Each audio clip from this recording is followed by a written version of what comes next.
Hi friends, how are you all?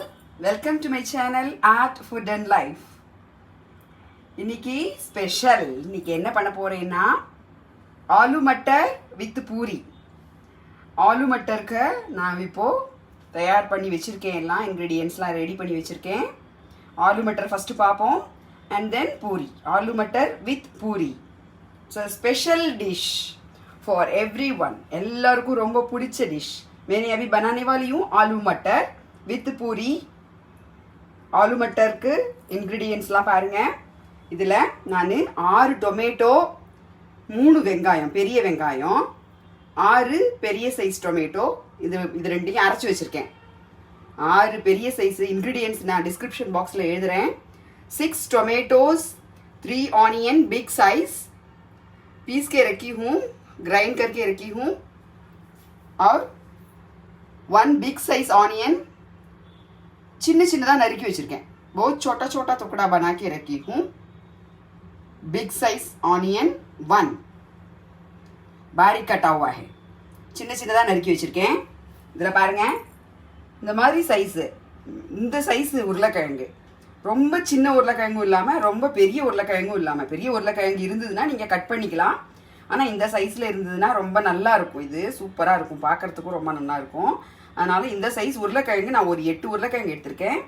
பட்டாணி ஒரு 200 gram எடுத்திருக்கேன். வேக வச்சு வச்சுருக்கேன். இதை உருளைக்கிழங்கையும் பட்டாணியும் வேக வச்சு உருளைக்கிழங்கு தோல் உரித்து இப்படி வச்சுருக்கேன். கொஞ்சம் தண்ணியோடையே வச்சுருக்கேன். பாருங்கள், இவ்வளோதான் தண்ணியோட தான், இவ்வளோதான் தண்ணி ஊற்றி வேக வச்சேன். இந்த தண்ணி இருக்கணும். ஜஸ்ட் 1 டம்ளர் தண்ணி இருக்கலாம் இதில். இந்த 1 டம்ளர் தண்ணி அப்போ நம்ம அதில் யூஸ் பண்ணிட்டுருவோம். 1 टम्लर पानी रहना है. 8 आलू और 200 ग्राम मटर रखी हूँ. இதுக்கு தேவையான மசாலாலாம் என்னென்னு பார்த்துருவோம். தாளிக்கிறதுக்கு ஜீரகம், ஒரு பிரிஞ்சி இலை, ஒரு குட்டியாக பட்டை எடுத்திருக்கேன். அப்புறம் வெங்காயம், ஜிஞ்சர் கார்லிக், இஞ்சியையும் பூண்டையும் இடித்து வச்சுருக்கேன். இது ரொம்ப நல்லாயிருக்கும் வாசனையாக. ஜிஞ்சர் கார்லிக் பேஸ்ட்டு போடுறத விட இந்த மாதிரி இடித்து பண்ணிங்கன்னா ரொம்ப நல்லாயிருக்கும். மசாலான்னு எடுத்துட்டாக்க 1 table spoon chilli powder, red chilli powder, அதாவது வரட்டு மிளகா, அப்படி காரப்பொடின்னு சொல்லுவோம் இல்லையா, அது 1 tablespoon Kashmir mirch powder, அது காரம் இருக்காது, கலருக்காக. இது ரெண்டையும் மிக்ஸ் பண்ணி ஒன்றா சேர்த்து வச்சுருக்கேன். இதில் 1 tablespoon garam masala 1 teaspoon வச்சுருக்கேன். Kitchen King masala 1 tablespoon, அதாவது எவரெஸ்டோட கிச்சன் கிங் மசாலா யூஸ் பண்ணியிருக்கேன். Kitchen King masala 1 tablespoon, garam masala 1 teaspoon, 1 teaspoon மஞ்சப்பொடி, தேவையான அளவுக்கு தனியா, தாளிக்கிறதுக்கு ஒரு 2 டேபிள் ஸ்பூன் நெய், ஒரு 2 டேபிள் ஸ்பூன் ஆயில். இதுதான் நமக்கு தேவையான இன்க்ரீடியன்ட்ஸ் எல்லாம் நான் வந்து டிஸ்கிரிப்ஷன் பாக்ஸில் போடுறேன். இப்போ வந்து 2 டேபிள் ஸ்பூனில் எண்ணெயை ஊற்றுறோம். 2 டேபிள் ஸ்பூன் எண்ணெய் ஊற்றுறேன். 2 டேபிள் ஸ்பூன் எண்ணெய் ஊற்றிருக்கேன். இப்போ வந்து கொஞ்சம் வாய் அகலமான வாணலி எடுத்துக்கங்க, அப்போ தான் நல்லா கிளறதுக்கு நல்லா இருக்கும். 2 டேபிள் ஸ்பூன் நெய் எடுத்திருக்கேன்.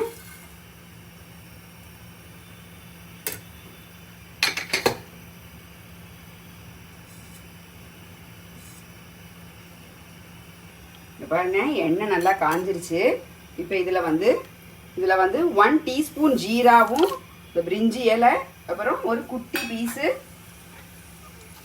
இந்த லால்சீனி சொல்லுவாங்க ஹிந்தியில், பட்டை, நம்ம பட்டை சொல்லுவோம், இது போட்டிருக்கேன். வேறு எதுவும் மசாலா போட தேவையில்லை, ஏன்னா நம்ம கரம் மசாலா போட போகிறோம் இல்லையா, அதனால வேறு எதுவும் மசாலா தேவையில்லை.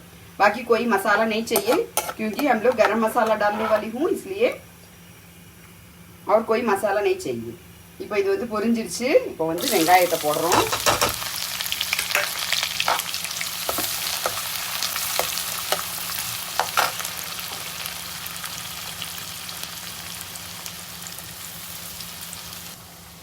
வெங்காயம் நல்லா வதக்குறோம்.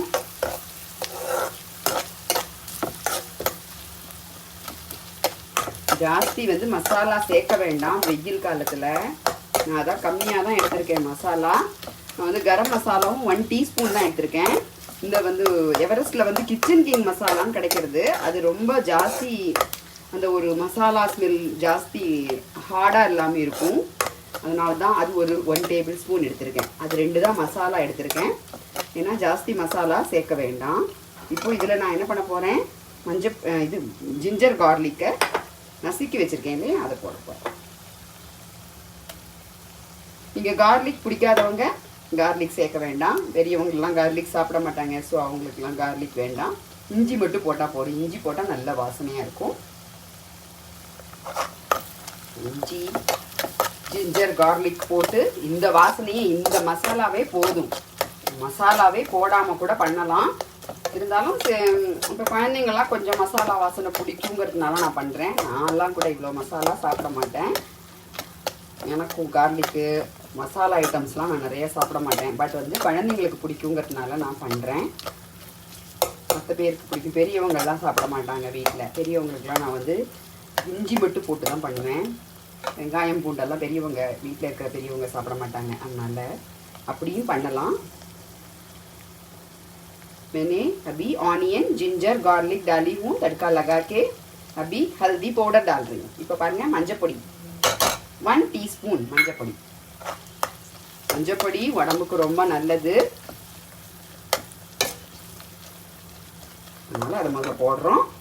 அப்புறம் 1 tablespoon red chilli powder and 1 tablespoon Kashmir mirch powder.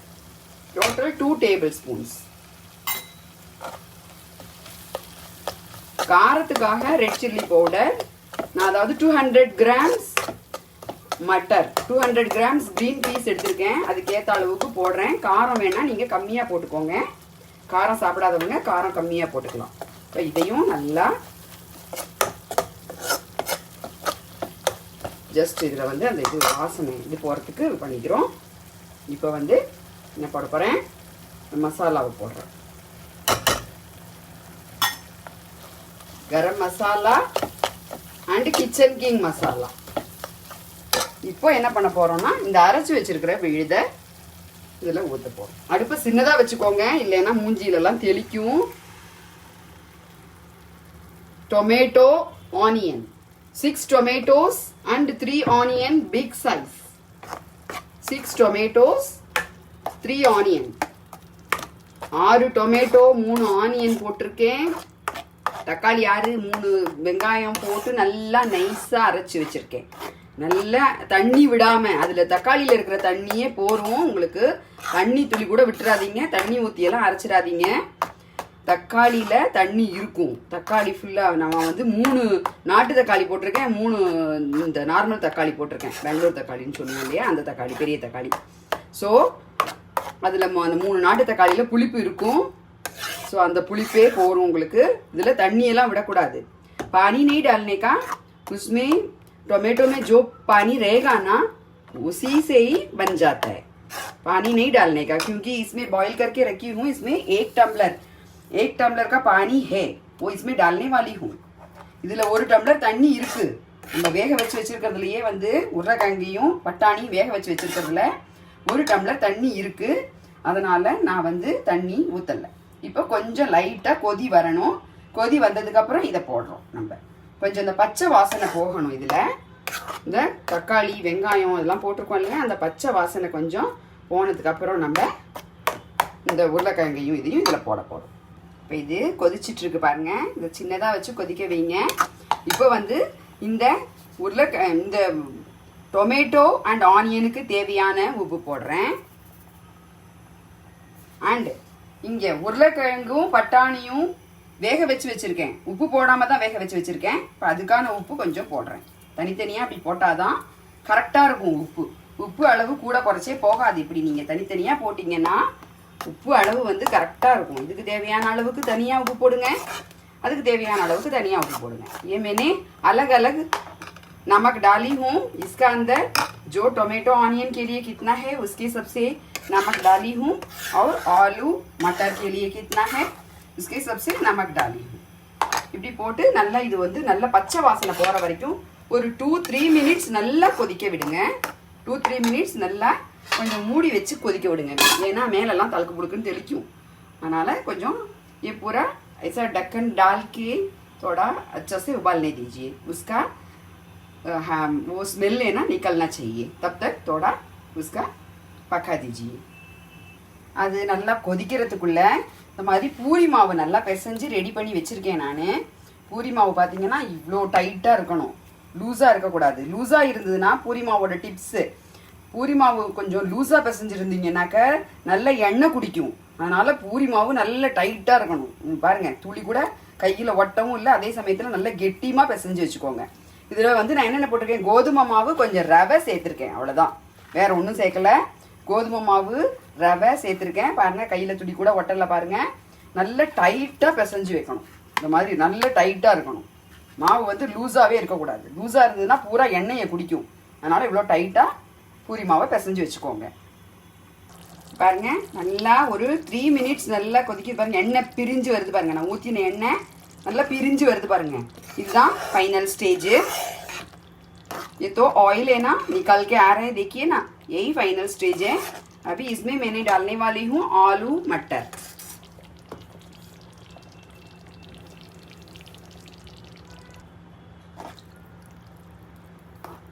Aloo matar போட்டாச்சு. இதில் அது உருளைக்கிழங்கையும் பட்டாணியும் நல்லா போட்டிருக்கேன். இது நல்லா ஒரு கொதிக்க விடுங்க, ஒரு 5 மினிட்ஸ். 5 மினிட்ஸ் அந்த பச்சை வாசனை போகணும். இதில் உள்ள இந்த மசாலாலாம் அந்த உருளைக்கிழங்குல உரைக்கணும். இந்த நான் என்ன பண்ணியிருக்கேன்னா, அந்த உருளைக்கிழங்கை கொஞ்சம் கொஞ்சம் குட்டி குட்டியாக இந்த ஸ்போர்க்கால ஓட்டை போட்டிருக்கேன். ஸோ அதில் வந்து நல்லா உரைச்சிடும். ஒரு கத்தியாலையோ இல்லை ஒரு குச்சியாலையோ வந்து நீங்கள் இந்த உருளைக்கிழங்கை கொஞ்சம் குட்டி குட்டியாக ஓட்டை போட்டு வச்சுருங்க. ஓட்டை போட்டிங்கனாக்கா நல்லா அதில் வந்து சூப்பராக அதில் காரம், உப்பு காரம் எல்லாம் நல்லா அதில் உரைச்சின்னு இருக்கும். மசாலாலாம் அதில் நல்லா உரைச்சிக்கும். இப்போ பார்த்தீங்கன்னா சூப்பராக ரெடி ஆகிடும். இன்னொரு 5 மினிட்ஸ் நல்லா கொதிக்க விடுங்க. பாருங்கள், சூப்பராக ரெடி ஆகிடுச்சு. இந்த உருளைக்கிழங்கோட கலரே எப்படி மாறி இருக்கு பாருங்கள். So aloo matar ready. இதில் நல்லா வேண்டிய அளவுக்கு நல்லா தூவி விடுங்க கொத்தமல்லி தழை. சூப்பராக இருக்கும். கொத்தமல்லி தழை நிறையா தூவிடுங்க. இப்போ அடுத்தது பூரி ரெடி பண்ண போகிறோம். ஆலு மட்டர் ரெடி ஆயிடுச்சு. இப்போ அடுத்தது பூரி பண்ண போகிறேன். இப்போது 2 பூரி இட்டு வச்சுருக்கேன். 2 पूरी बना के रखी हूँ, 2 पूरी का वो राउंड। अभी तेल है ना अच्छा से गर्म होना चाहिए, तभी पूरी ने अच्छा से फूल के आएगा. எண்ணெய் நல்லா காயணும். இப்போ ஒரு டிப்ஸ் தரேன் உங்களுக்கு. எண்ணெய் நல்லா காஞ்சிருச்சா, பூரி பொரிக்கிறதுக்கு லாயக்கா அப்படின்னு பார்க்கறதுக்கு என்ன பண்ணணும்னா, இந்த மாவு துளியோண்டு உருட்டி இதை போடுங்க. தவக்குன்னு மேலே வந்துச்சுன்னா எண்ணெய் நல்லா காஞ்சிடுது அப்படின்னு அர்த்தம். இல்லைன்னா கொஞ்சம் நாய் கீழே இருந்ததுன்னா எண்ணெய் காயலைன்னு அர்த்தம். இப்போ பாருங்கள், போட்டவுடனே மாவு டபக்குன்னு மேலே வந்துருச்சா, ஸோ எண்ணெய் நல்லா காஞ்சிடுதுன்னு அர்த்தம். இப்போ வந்து நம்ம பூரியை போடலாம்.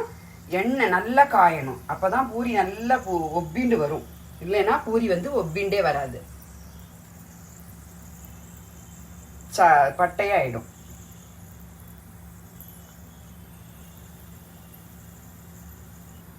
எப்போவுமே நான் பூரி வந்து ரொம்ப சின்னதாக தான் பண்ணுவேன். ஏன்னா வந்து எண்ணெய் எனக்கு நிறையா வைக்கிறதுக்கு பிடிக்காது. ஏன்னா அதை ரீயூஸ் பண்ணுவோம் இல்லையா, இந்த எண்ணெய் வந்து நம்ம ரீயூஸ் பண்ணுறதுனால நான் வந்து பாருங்கள் பூரி எவ்வளோ சூப்பராக ஒப்பின்னு வருது பாருங்கள். இதில் நான் ஒன்றுமே போடல, கோதுமை மாவு, ரவை, ஒரே 1 ஸ்பூன் ரவை, 1 டேபிள் ஸ்பூன் ரவை, அவ்வளோதான். இது எண்ணெய் கெட்டியமாக பிசைஞ்சாதான் வந்து உங்களுக்கு எண்ணெய் வந்து குடிக்கவே குடிக்காது. துளி கூட எண்ணெய் இருக்காது பாருங்கள். அப்படியே எல்லாம் அப்படியே பூரா எண்ணெயே இருக்காது. தொட்டு பார்த்தீங்கன்னா, அப்புறமா நான் உங்களுக்கு காமிக்கிறேன் பாருங்கள். அதை தொட்டு பார்த்தீங்கன்னா துளி எண்ணெய் குடிச்சிருக்காது. தண்ணி நிறையா ஊற்றி பிசைஞ்சிட்டோம்னா பூரியை அவ்வளோ எண்ணெய் குடிக்கும். பார்த்தீங்கன்னா அவ்வளோ எண்ணெயாக இருக்கும், சாப்பிடவே முடியாது நமக்கு. அது ரொம்ப ஹெவியாகவும் ஆகிடும், உடம்புக்கும் நல்லதில்லை. இதை பாருங்கள், இவ்வளோதான் எண்ணெய் இருக்குது, எண்ணெயே இருக்காது, எண்ணெய் குடிக்கவே குடிக்காது. அதுவும் இல்லாமல் நான் அந்த மாதிரி பேப்பரில், டிஷ்யூ பேப்பரில் வச்சுருவேன். ஸோ உங்களுக்கு நல்லா எண்ணெய் பூரா அதில் வடிஞ்சிரும். ஏதாவது கொஞ்சோண்டு இப்போ கையில் காமிச்சோம் பார்த்தீங்களா, அந்த எண்ணெய் கூட அந்த டிஷ்யூ பேப்பரில் வடிஞ்சிரும். அதனால் உங்களுக்கு எண்ணெயே இருக்காது. இப்போ அடுத்தது போடுறேன்.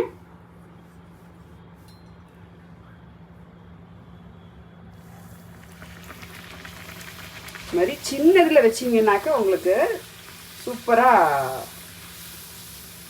எண்ணெய் வந்து நிறைய செலவாகாது. இந்த எண்ணெய் நம்ம பொரிக்கிறோம் இல்லையா, இந்த எண்ணெயை நம்ம வந்து ஒன்லி தாளிக்கிறதுக்கு மட்டும்தான் யூஸ் பண்ணணும். திருப்பி திருப்பி எண்ணெயை போட்டு பொரிச்சிட்டு இருக்கக்கூடாது, உடம்புக்கு ரொம்ப ரொம்ப கெடுதல் அது.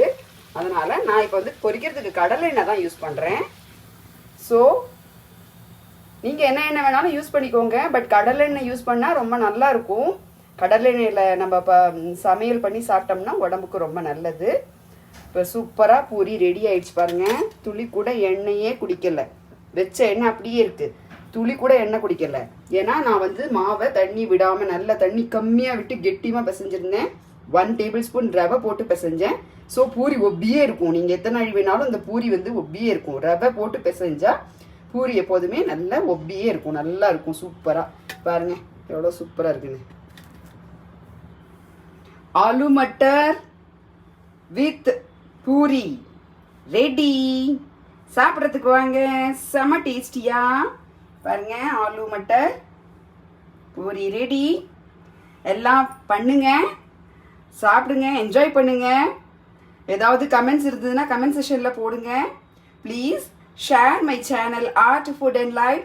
Please subscribe my channel art food and life. Thank you. ஏதாவது உங்களுக்கு சொல்லணுன்னாக்கா கமெண்ட் செக்ஷனில் ப்ளீஸ் கமெண்ட் பண்ணுங்கள். எதுவும் நான் ஏதாவது தப்பு சொல்லியிருந்தேனாலும், ஏன்னா நான் ஹிந்தி தமிழ் ரெண்டுலேயுமே பேசுகிறேன் மாறி மாறி. ஸோ அதனால் உங்களுக்கு எதுவும் புரியலைனாலும் ப்ளீஸ் கமெண்ட் செக்ஷனில் எனக்கு சொல்லுங்கள். ஸோ ஆலू मटर विथ पूरी रेडी. अच्छे से खा लीजिए, एंजॉय कर लीजिए. Please share and subscribe my channel art food and life. till by next video. See you in the next video. By Padmavati Venugopalan. Bye bye.